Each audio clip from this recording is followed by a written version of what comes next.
세 가지 선택, 재물, 명예, 은총이라는 제목으로 하나님 말씀 증거하도록 하겠습니다. 오늘 중심은 6절을 중심으로 보겠습니다.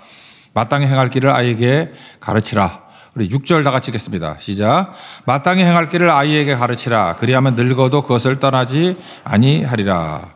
공동 번역을 보니까 3살 버릇 80까지 간다. 마땅히 따를 길을 어려서 가르쳐라. 그러니까 뭐 상식적인 얘기죠. 3살 버릇 80 간다. 어려서부터 배운 습관이 끝까지 간다. 그러니까 마땅히 행할 길, 이걸 가르쳐야 된다는 것입니다. 마땅히 행할 길이 뭐죠? 그러면 절대 진리, 절대 기준이라는 것입니다. 요즘에 그 상대적인 시대를 살아가잖아요. 이것도 옳고 저것도 옳고. 근데 절대 기준을 가르치라는 겁니다. 그게 뭐겠어요? 하나님 말씀이겠죠. 이사야 40장 8절. 풀은 마르고 꽃은 시드나 우리 하나님의 말씀은 영원히 서리라. 여호와를 경외하는 것이 지혜의 근본이다. 그러니까 하나님을 가르치고 그 다음에 말씀이 마땅히 행할 바다. 그거 붙드는 거, 그게 필요하다는 것입니다. 그런데 우리는 말씀으로 산다는 게 이제 부르심으로 산다는 건데 말씀의 부르심을 안 살고 자꾸만 자기가 선택하면 잘 될 줄 알아요.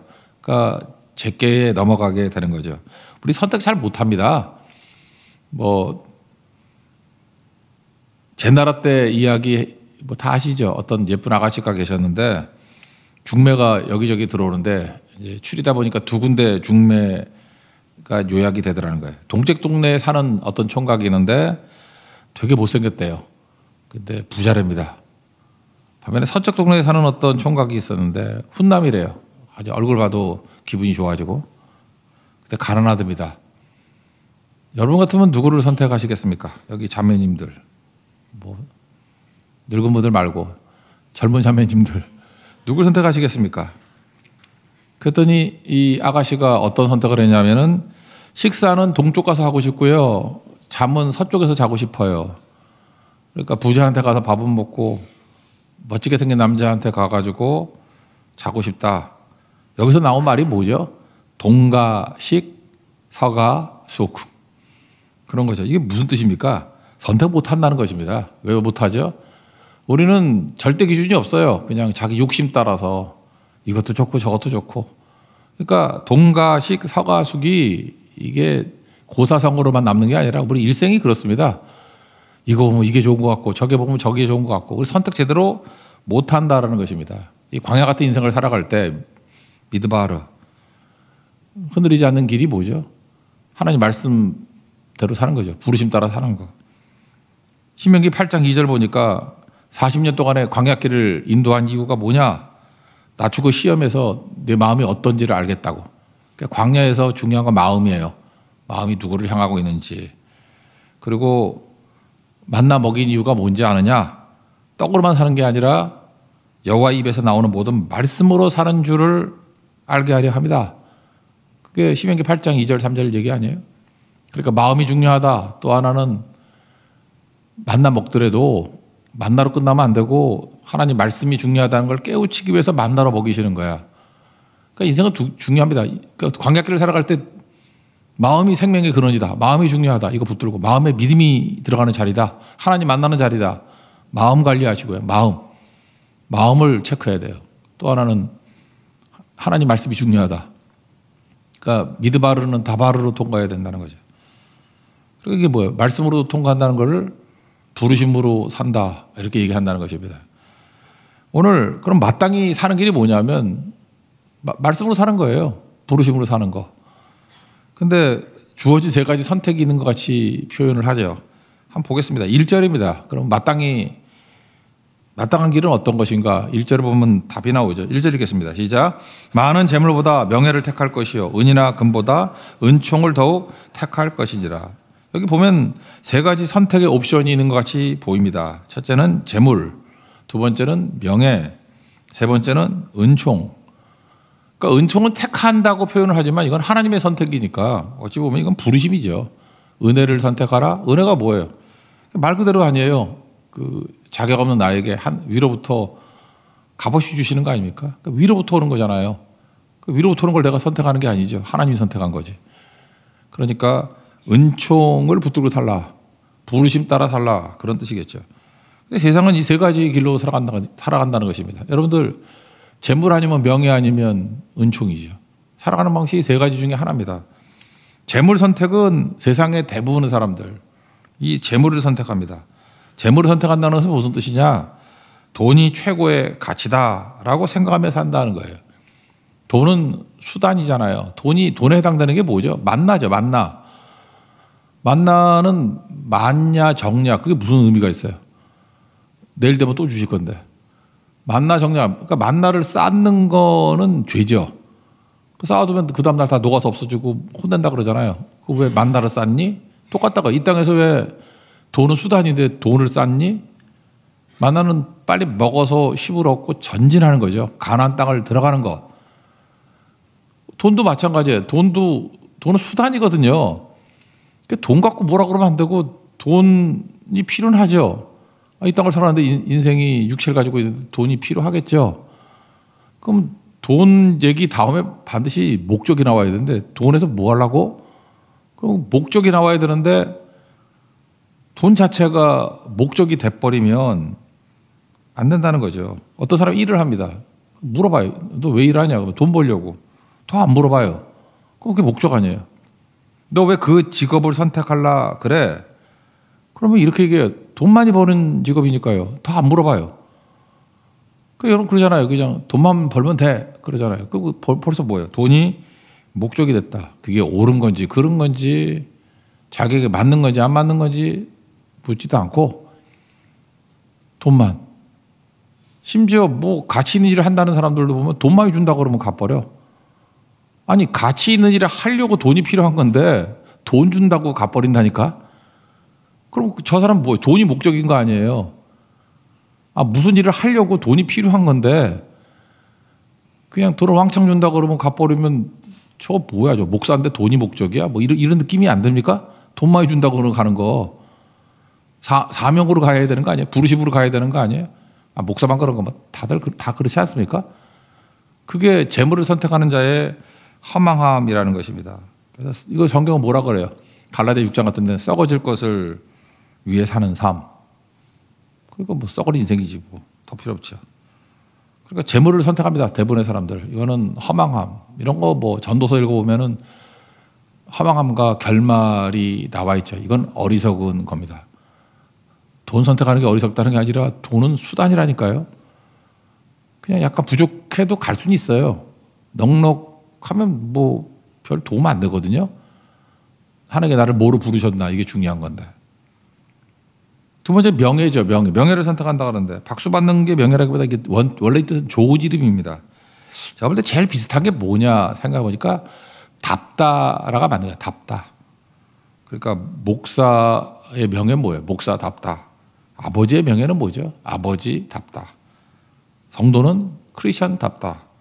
엄마는 엄마답다. 이름에 걸맞게 산다 그런 거죠. 그게 명예죠. 이게 제일 중요한 거는 아름다움을 보는 눈이 필요한 것 같아요. 세상은 다 아름다움 보는 눈. 예를 들어서 어떤 사람이 되게 훌륭한 분 같은데 어떤 사람의 그 외형과 성과만 보고 그거밖에 안 보여요. 그러면 이제 헤어지고 난 다음에 무슨 느낌이 드냐면 약간 속물 같다 느낌이 들어요. 그냥 저분 내가 괜찮은 분인지 알았더니 되게 속물이구나. 왜냐하면 자기가 보는 걸 얘기하잖아요. 근데 맨 껍데기만 봐. 내면을 볼 줄 몰라. 근데 어떤 분을 보면요. 존경심이 생기는데 나도 보지 못했던 아름다움을 봐요. 그래서 아름다움을 얘기를 해. 거기도 저런 아름다움이 있었구나. 그래서 어떤 사람의 우리는 성과를 보려고 그러잖아요. 근데 그 과정 그런 걸 보면서 저게 진짜 좋다고. 그 아름다움을 보는 눈. 그러면 저렇게도 볼 수 있구나. 깨닫게 되는 거죠. 그리고 어떤 사람의 희생을 보는 눈. 저렇게 희생하는구나. 이런 걸 보는 눈. 그거 되게 중요한 거죠. 그래서 여러분 이거 말할 필요도 없습니다. 제가 볼 때 좋은 리더는 그런 것 같아요. 어떤 사람의 아름다움을 보면서 그냥 미소만 지어도 돼요. 우리 영적인 존재이기 때문에 알거든요. 미소 지으면 내 이 부분을 아름답게 보시는군. 그죠? 또 하나가 따뜻한 거. 이 부분에서 따뜻해져야 사람이 차갑지 않고 그러면 이 아름다움을 보시는구나. 우리가 하나님 섬길 때 제일 많이 느끼는 게 그런 거 아닙니까? 기도하다가 세상 사람들이 다 몰라주는데 주님이 그런 느낌 들어보셨어요? 날 쳐다보고 미소 짓고 있는 거. 그때 이 아름다움을 하나님은 보시는구나. 그리고 갑자기 따뜻해져요. 영적인 터치거든요. 그건 뭐 세상에 어떤 박수보다도 더 낫습니다. 하나님께서 이걸 아름답게 보시는구나. 자기 부인과 자기 십자가를 아름답게 보시는구나. 그러면 되죠. 더 뭐가 필요하겠어요. 여러분, 아름다움을 보는 건 이제부터 너무 분주하게 살지 말고요. 하여튼 세상에 뭐가 됐든 간에 아름다움이 있으면은 멈추십시오. 되게 중요하세요. 멈추는 거. 저도 어저께 운동을 하다가 이렇게 자전거 타고 가다가 석양이 너무 아름답더라고요. 그래서 그냥 가면 안 될 것 같아요. 죄 짓는 것 같아요. 그래서 내려가지고 우두커니 쳐다봤어요. 우두커니가 40분이야. 내가 정신이 나갔지. 그죠? 너무 예쁘더라고요. 이게 뭐 코타키나발루의 석양만 예쁜 줄 알았더니 한강의 석양도 이렇게 예쁘구나. 그래서 아름다움 멈춰야겠더라고요. 멈추는 거. 제가 최근에 또 한번 멈췄던 게 뭐냐면, 여러분 연세 드신 분들이요, 생각보다 이렇게 낙상하는 거에 대한 두려움이 있습니다. 근데 아픈 얘기 또 한 말 할까요? 제가 이 자전거 타다가 떨어졌다 그랬잖아요. 낙차해가지고 딴 데는 다 났는데 뒤꿈치가 안 나. 벌써 지금 2주가 넘었는데도 약간 상처가 남아 있어. 우리 조영석 집사가 계시죠? 체육 뭐 이런 거 했는가 봐. 되게 잘 붙여줬어요. 막 제주성교 가가지고 붙여주고 정말 친절하게 해줘서 감사했거든요. 근데 그 다음 말이 사실인데 마음이 아팠어. 목사님, 젊은 사람이면 3일이면 다 아무는데요. 나이가 들면은 2주가 지났는데 이 꼴이래. 뭐 이런 뜻이에요. 그러니까. 맞아요. 맞는 얘기인데, 와에서 와. 그런 거거든요. 하여튼 그래요. 제가 그래서 이게 나이 들어서는 다치면 안 되겠구나. 여러분도 마찬가지예요. 연세 드신 분들은 그래서 다치는 거에 대해서 굉장히 두려워하는 거예요. 왜냐하면 회복 속도가 느려지는 거예요. 30대 다르고 40대 다르고 50대 다르고 느려진다고. 그러다 보니까 지하철 같은 데 가다 보면은 어르신들이 이렇게 계단 같은 데 할 때 막 열차 왔다고 막 뛰어가잖아요. 그때 옆에 잡으면서 굉장히 조심하잖아요. 왜냐하면 젊은 사람들이야 뭐 빨리 출근하니까 타는 게 목적인데, 그러다가 툭 건들면 거기서 쓰러지면, 제가 볼 때 연세 많이 드신 분은 낙상하면 그냥 죽을 수도 있어요. 그걸로 못 일어나면 죽거든요. 그러니까 이 목숨이 걸린 문제라고. 그래서 제가 그런 느낌을 안다고요. 제가 우리 아버님 경험해 와가지고 저게 굉장히 두려움으로 다가오는구나. 목숨의 위기로 다가오는구나. 근데 제가 한 젊은이를 봤어요. 어떤 그 어르신이 걸어 내려가는데 분명히 그 뒤에 한 2걸음 뒤쪽에 이렇게 서가지고 막아주는 것 같아요. 천천히 내려가시라고 막아주는 것 같아요. 그래서 제가 볼 때 뭐 계단 한 20개를 막아주며 내려오더라고. 저도 뒤에서 물끄러미 보다가 다 내려왔을 때 내가 그 청년한테 고개를 숙여서 경의를 표했어요. 그랬더니 쳐다보더라고요. 그래서 씩 웃었더니 자기도 웃더라고. 마음이 통했어요. 내가 아름다움을 봤다. 놀랍다. 그래서 경의를 표했고, 그 친구는 그랬던 것 같아요. 이걸 아름답게 봐주시네. 그래서 웃는 거예요. 그게 명예입니다. 명예. 우리 하나님 앞에서 이런 모습이 있었으면 좋겠어요. 하여튼 아름다움을 보면 멈추십시오. 그냥 가지 말고 곁눈질하지도 말고 똑바로 쳐다보고 경의를 표해 주시면 그 인생이 멋진 거잖아요. 이렇게 사는 것도 중요한 거예요. 근데 더 중요한 건 뭐냐면 세 번째, 은총을 선택하라는 거죠. 은총은 하나님의 선택 아닙니까? 이걸 부르심이라고 말할 수도 있죠. 은혜는 위로부터 자격 없는 나에게 값없이 주시는 거니까. 우리가 선택 잘 못한다 그랬죠. 전도서 3장 11절. 때를 따라 아름답게 하셨는데 우리 때를 모른다. 뭘 예를 들었죠? 전문가도, 주식 전문가도 트렌드는 아는데 그 타이밍 못 맞춰가지고 돈 못 벌더라니까. 전문가가 있어요. 하나님 앞에서 무슨 전문가야. 다 알아도 타이밍 엇박자면 그거 안 돼요. 타이밍을 하나님이 하시는데, 영혼을 사모하는 마음, 우리 기도하잖아요. 뭐 우리는 연약해서 마땅히 구할 바를, 거기도 마땅이잖아요. 마땅히 구할 바를 알지 못하는데 성령이 말하서는 탄식으로 우리를 위해서 대신 기도해 주신다고 로마서에 나오잖아요. 우리가 뭐 영혼의 사모함을 압니까? 우리 육체적으로 그렇잖아요. 우리는 뭘 필요한지 잘 몰라요. 하여튼 한국 사람들 이상해가지고 그냥 우리 집안 사람들이 주로 그래요. 이거 뭐 짜게 먹으면 안 된다. 그래가지고 그 어르신들 가운데 연세 드신 분 가운데 이렇게 허멀거려가지고 매가리 없이 쓰러지는 분들 있죠. 오래 못 살아요. 그 이유가 뭐냐면 싱겁게 먹어야 된다 그래가지고 소금을 원수로 여겨. 소금을 원수로 여기니까 병이 나도 낫지도 않고 감기 걸려도 하여튼 코로나 걸릴 땐 다 걸리고 독감 올 때 다 걸리고 그 소금 먹으면 나요. 그러니까 뭐냐면은 짬뽕 한 그릇 먹으면 나, 라면 한 그릇 먹으면 난다고. 그 왜 그런지 알아요? 여러분 병원에 가면은 의사들이 맨날 하는 일이 뭐예요? 덮어놓고 링거 꽂잖아요.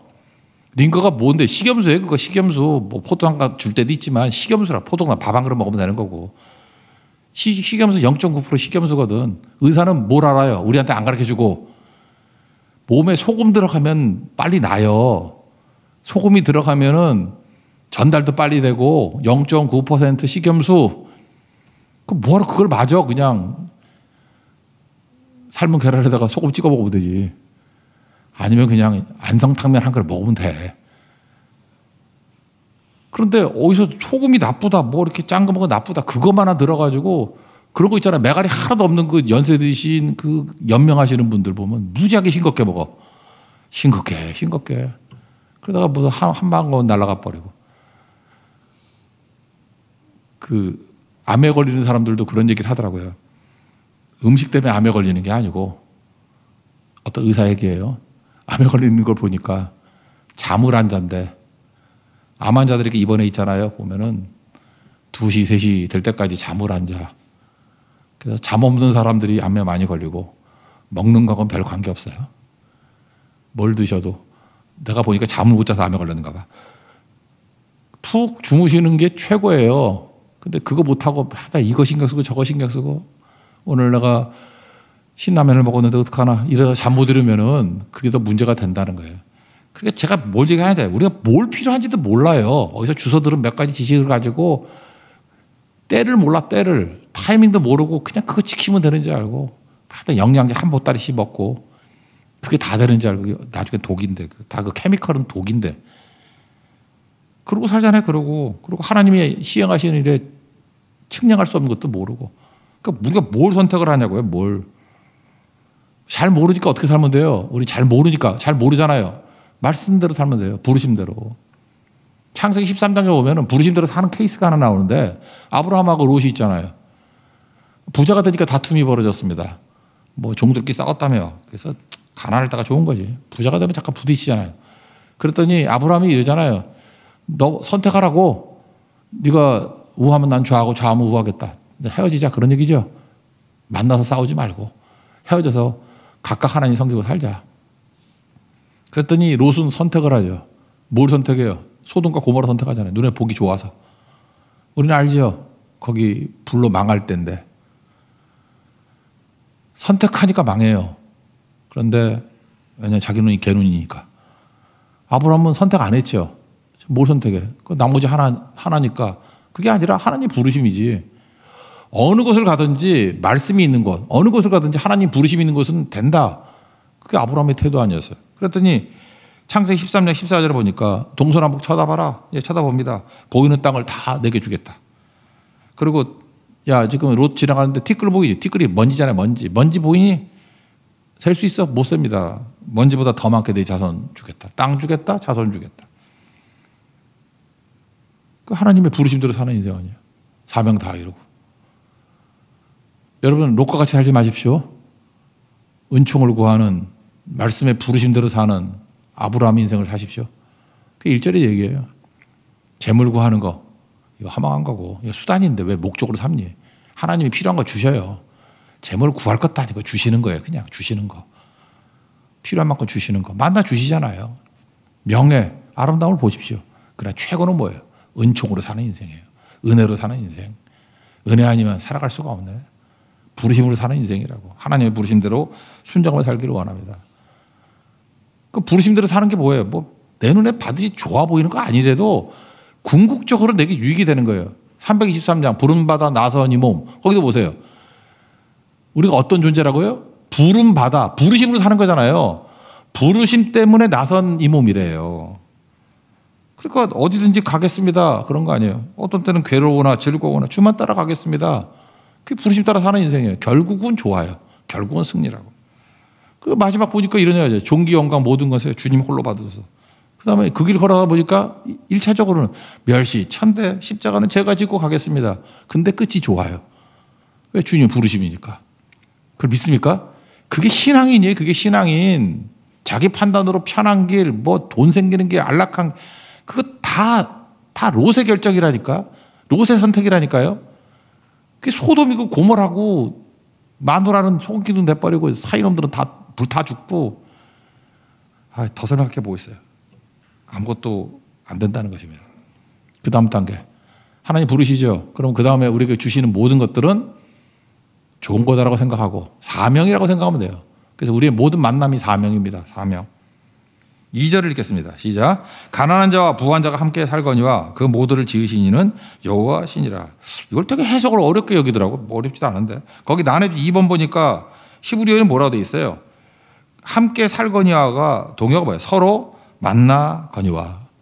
그러니까 우리가 만나는 모든 것은 어떤 가수가 불렀죠. 우리의 만남은 우연이 아니었어. 아주 그 성령의 감동을 받은 것 같은 가사를 가지고 불렀는데 우연 아니에요. 우리의 만남은 사명이라고, 사명. 그래서 만남도 마찬가지예요. 잠깐 골라서 만나려고 그러지 말라고요. 이렇게 어떤 사람 그래. 뭐, 야, 골라야 돼. 맨날 고르고 어디 뭐 성결 가도 골라. 어느 팀에 갈까 고르고.